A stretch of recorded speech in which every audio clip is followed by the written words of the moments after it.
Welcome back to the Run the Numbers podcast, where today we are going to go deep into the Figma S1 that they have filed ahead of their upcoming IPO. So it's here. I mean, they filed to go public in April of this year, and they left nerds like me refreshing the SEC.gov archives for like 2 months, like a cat in heat, just scratching. But the wait was certainly well worth it because this company, in my opinion, is the strongest IPO of the year, not investment advice.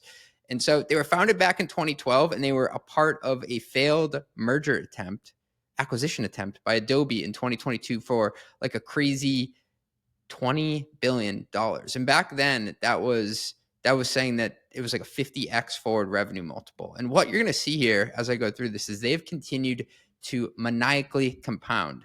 This company's numbers are off the charts. We're going to go through it all so you can be smarter around what's going on in the IPO markets after a short word from our sponsors. If you've ever lived through an ERP migration, you probably have the scars to prove it. Those migrations are horrible, and they have endless consulting fees. And even after you're live, getting simple answers still means hours in spreadsheets. I can't tell you how many times I've exported from an ERP to a spreadsheet just to figure out what I should have been able to figure out in the ERP itself and doing my own back of the envelope math. But Campfire fixes that. It's the AI first ERP built for modern finance and accounting teams. It's helping mid-market and enterprise teams close faster, unlock insights instantly, and scale smarter without the additional headcount. And I know this because I actually use Campfire myself. It's what we run mostly media on, and it's been a game changer for our finance workflow. The interface is intuitive. Migration was quick and painless. Seriously, their team is incredible.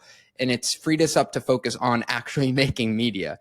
And they just raised $35 million from a sell to further reimagine the ERP, one of the best investors in the game. And that's not an easy undertaking, right? These guys are doing something very bold. I'm so excited to see how they keep reimagining the space, and you should be too. Check them out at www.campfire.ai. That's www.campfire.ai, and get on the same ERP that your boy's on. All right, some key numbers from the filing. So don't listen to this while operating heavy machinery or pouring milk because you may spill it. So revenue, ARR came in at $912 million, growing 46% year over year. I got to that by multiplying their Q1 quarterly revenue of 228 by 4. And on a last 12 months basis, looking backwards over the last 12 months, 821 million, growing 46% year over year. And then they finished FY24 at 749 million, growing 48% year on year. So they're basically growing like 50% at scale, approaching $1 billion in run rate. The gross margin was a bonkers 88% in 2024. It's even a little bit higher if you take out stock-based comp. Net income in Q1 of 2025, 45 million, up from 14 million in Q1 of 2024. So they're profitable. Net dollar retention of 132% as of March 2025, which basically means if you go on vacation for a year, you grow by 32%. Not bad. And they have 13 million monthly active users, with 2/3 being non-designers. And so what's bonkers about that is that more than half their active users are not in their initial ideal customer profile. It means for every one designer that they acquire, 2 others from elsewhere in the org get sucked into that orbit as paying customers. And so Figma's journey has been uniquely shaped by this viral bottoms-up motion. They're the golden child of PLG, if I were to put it that way. And if you're like me, you've experienced it in action. So one designer sharing a URL inside a company, they often kick off this adoption curve. And the next thing you know, the CFO and the entire FP&A team mysteriously have licenses raking in $15 a pop per user. And that failed acquisition by Adobe, it resulted in a $1 billion breakup fee. Not bad. And it gave Figma extra cash and extra notoriety. And they've used that momentum to launch a suite of new products in 2024 and 2025 that move it closer to becoming a full stack platform for digital product development. And boy, did they keep compounding. So before we get too far, what does Figma actually do? So it started with design files, and now they're trying to build the operating system for product teams. So they're founded on a simple insight that design should happen in the browser and in multiplayer mode, not in isolation on your desktop or worse, PowerPoint. And the core product, Figma Design, it lets teams collaboratively build user interfaces in real time using only a web link to share work. So over the past 4 years, they've expanded beyond UI design to support the full product development lifecycle. And the platform now includes, I'm going to ramble off some new products, FigJam, that's like a digital whiteboard for brainstorming and mapping user flows. Dev Mode, a workspace for engineers to inspect designs and pull production-ready code. So getting the engineers in there, that's slicing more licenses. Figma Slides, presentation software designed to keep product teams aligned. I still like PowerPoint, not gonna lie. Figma Sites turns designs into live websites, no handoff needed. Figma Buzz, Draw, and Make. So these are new tools for asset creation and fine-grained vector editing and AI-powered prototyping. So the pitch is clear. One platform where you can ideate, design, build, and ship. And as of Q1 of 2025, 76% of customers use 2 or more Figma products, which is up from 64% a year earlier. That's showing traction. And the product strategy leans heavily into extensibility. Still not really sure what that word means. Over 10,000 community built-in plugins and widgets sit on top of their API layer, making the product very sticky across roles and teams. And you see that stickiness play out in their incredible retention rates, which we'll get into below. So for all the money-making people, how does Figma make money? Simple. Butts and seats, priced by role, and scaled by collaboration. And so, quote from the S1, when we first launched Figma in 2015, early adopters realized the benefit of using a highly performant browser-based design tool that was also easy to use. Adoption grew organically as designers advocated for Figma within their organizations and others saw the natural benefits of bringing teams together into the design process. Users started inviting their collaborators to join them in Figma, and as we began charging for Figma in 2017, this drove conversions from free to paid plans. The power of the URL combined with a self-serve option for new users interested in the product fueled adoption and community growth. So their growth, it starts at the grassroots, right? Designers, they sign up individually, they invite teammates into their files, and soon the design org and eventually the broader product team is collaborating in multiplayer mode. And that bottoms-up adoption flows into a more traditional sales motion for the bigger accounts, with a direct sales team focused on upselling to enterprise orgs. So as of Q1 2025, those top-tier plans accounted for 70% of total revenue from their S1. While Figma's product and bottoms-up adoption has historically driven much of our growth with community at the core, we quickly recognized that we needed a direct sales model to serve larger customers. We hired our first sales rep in 2018, the same year we launched our org plan. As we have introduced tailored plans designed to meet the needs of larger companies, we've seen increased adoption of Figma's platform among enterprise customers. As of March 31st, 2025, we had more than 40 paid customers with more than 1 million of ARR. Not bad. So importantly, 70% of those larger deals started with a user on a professional plan, which highlights the strength of Figma's viral loop. So shared link is often the first step in a multi-year customer lifecycle, and then Figma monetizes via a per seat per month subscription model. Pretty straightforward. So customers can choose between annual and monthly billing with pricing tiers based on scale and admin features. So they get the starter plan, professional plan, org plan, enterprise plan, right? And then when you get to enterprise, it's like advanced compliance, governance, and SSO. And more recently, this is interesting, Figma has layered in role-based seat types to better monetize cross-functional teams. So they got full site, which gives you access to the full suite, dev seat optimized for engineers with dev mode and code connect, content seat geared towards marketers using Buzz, Slides, and Site CMS, collab seat for lighter touch users collaborating in Slides and FigJam, and viewer seat, free comment-only access to enable seamless sharing. That's what the CFO should be using. This pricing architecture, it unlocks revenue from previously non-paying personas. Just say that one more time.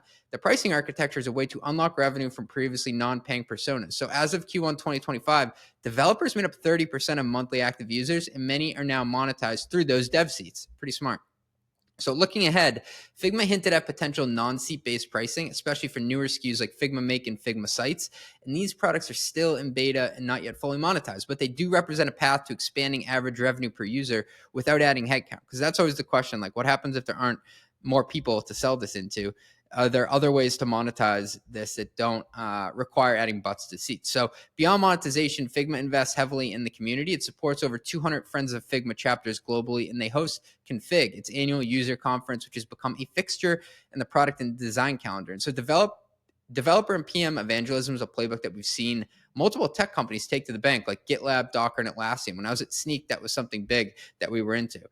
So if you look at their financial profile, high growth, high margin, and actually profitable. So Figma ended 2024 with $749 million in revenue, as we mentioned, up almost 50% year over year from $505 in 2023. And the company has carried that momentum into 2025, generating $228 million in Q1, a 46% increase over Q1 in 2024.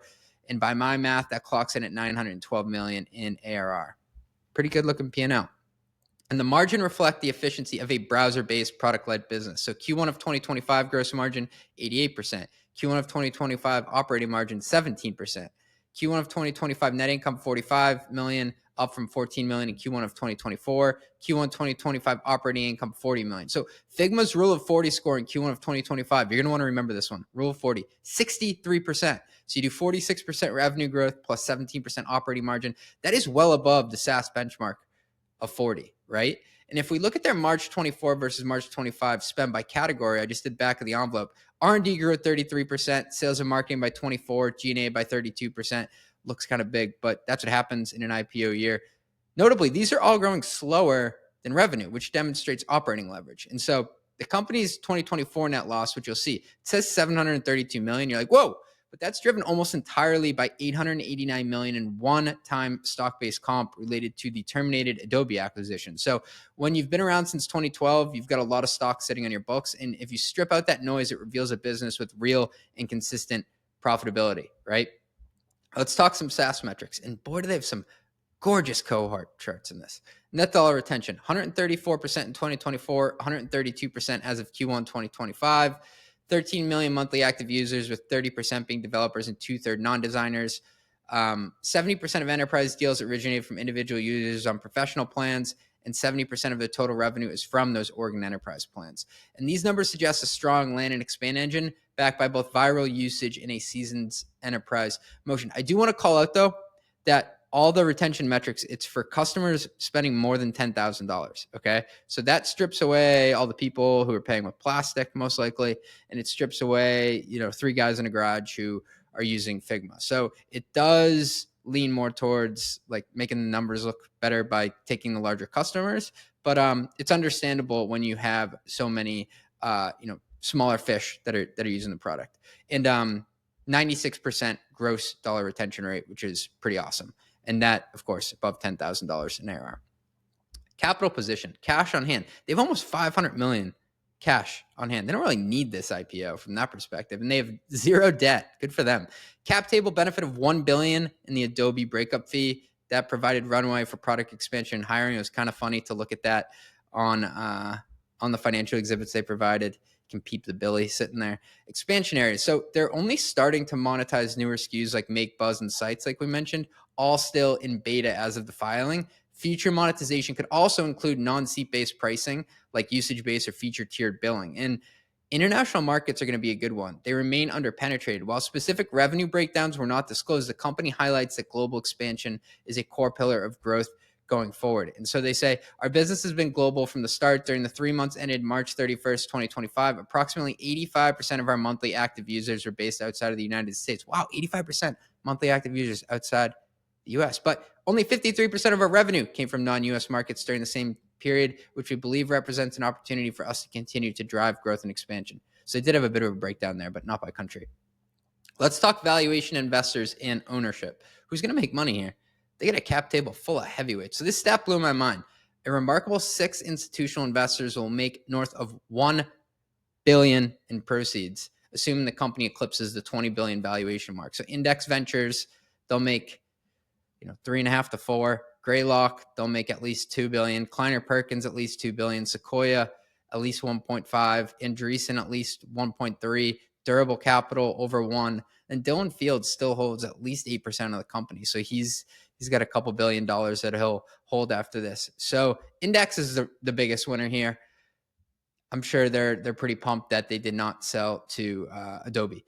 Risks and open questions. Not everything is editable, so Figma looks strong on paper, but a few headwinds and unknowns are worth watching. So enterprise expansion limits. They say 95% of the Fortune 500 already uses Figma, but only 1,042 customers pay $100,000 per year. So can they make $500,000 whales out of their existing $100,000 marlin? My buddy Art from Brex texted me. He's like, you should have said tuna. That would have been a better fish. But I don't know. It was late at night when I wrote this, and I couldn't think of another mid-sized fish. So tuna. Feature commoditization and competitive pressure. Real-time collaboration is now table stakes. Microsoft, Canva, Adobe XD, and Notion, they're all pushing into similar product territory. And if I'm being honest, Miro and Canva also operate in tangential spaces and are really good at what they do. AI opportunity. Is it good, or is it going to cannibalize them? New tools like Buzz, Make, and Sites look great in the S1, but do they expand the TAM or shrink seat count? Can Figma monetize AI without undermining its core seat-based model? TBD. Seat fatigue and pricing evolution. As a product spreads beyond designers, can Figma keep layering on monetized roles? PMs, engineers, marketers. Sell on the FP&A team, or will CFOs start pushing back? That is too many licenses. I've done that before with certain products. International growth gap, we mentioned it before. Governance overhang. Dylan Fields actually holds 15-1 super voting shares plus a proxy over his co-founder stake. So will long-term investors be comfortable with one-man control and cash usage discipline? Like we said, $463 million in the bank right now, no clear M&A roadmap. What exactly will they do with the IPO proceeds? The balance sheet doesn't need the money. Valuation scenarios. What might Wall Street pay for browser-based design at scale? So if we apply a range of public SaaS revenue multiples to that number, remember it's 821 million on the last 12 months as of March. Extrapolate that forward, just assume they grow at 35%. They're growing close to 50% right now. That implies 1.1 billion in next 12 months revenue. So the median SaaS multiple is at 6x right now. They're going to blow that out of the water. The top 10 median is 15x. That's where elites like Snowflake and ServiceNow are trading. That would clock in at just below 17 billion in valuation. And then if we were to give them 20x, that's possible, slightly above Adobe's 20 billion offer from 2022 at 22.2 billion. That's a lot of twos. If we were to give them 25x forward revenue, CrowdStrike is currently trading at that this week. That would be 27.7 billion. 30x, Cloudflare is trading there, 33.3 billion. And that's always reserved for premium narratives, hypergrowth, TAM expansion, and profitability. But hey, they do check those boxes. So it's not out of the question. So what would justify a premium? Once again, this is not investment advice, but Rule of 40, 63, top 10 median in terms of valuation, only clocking at 50. Remember, that's revenue plus EBITDA. Gross margin, 88%, profitability, net income positive, NDR of 132. And then you always have the valuation anchor, or the ghost of Adobe deal in the back of your head at 20 billion. Should it be above that? I think so. So at 15x forward revenue, Figma lands around a 17 billion valuation, which is very reasonable. But I think 20x or more is warranted because their financials are rock solid. 15x feels more like the baseline. 25x feels like the immediate upside. And 22 billion to 27 billion trading feels rich, but very earned and logical out of the gate. So final take here. I mean, revisionist history now, but it's clear that if the Adobe merger had gone through, they wouldn't have overkicked their coverage and overpaid for Figma. Figma has continued to compound greatness, and Figma is a SaaS standout. Browser native, product led, actually profitable, checks the Rule of 40 box, blows it away, boasts best in class margins, and has a clear runway for multi-product growth. It will be priced like a generational winner, and to justify the valuation, Figma has to show that it's more than just a design tool, right? It's a workflow tool. It is the source of record for product managers, and it can keep expanding into new functions, markets, and monetization models without losing that simplicity that made it so viral. And so this isn't really a bet on revenue multiples. It's a bet on a new category of productivity software, and one that spans multiple teams and becomes the operating system for how product is made and shipped. None of this is investment advice. I wrote this at a kitchen counter at midnight that was very sticky with ice cream for my 3-year-old daughter. Do your own homework. Peace.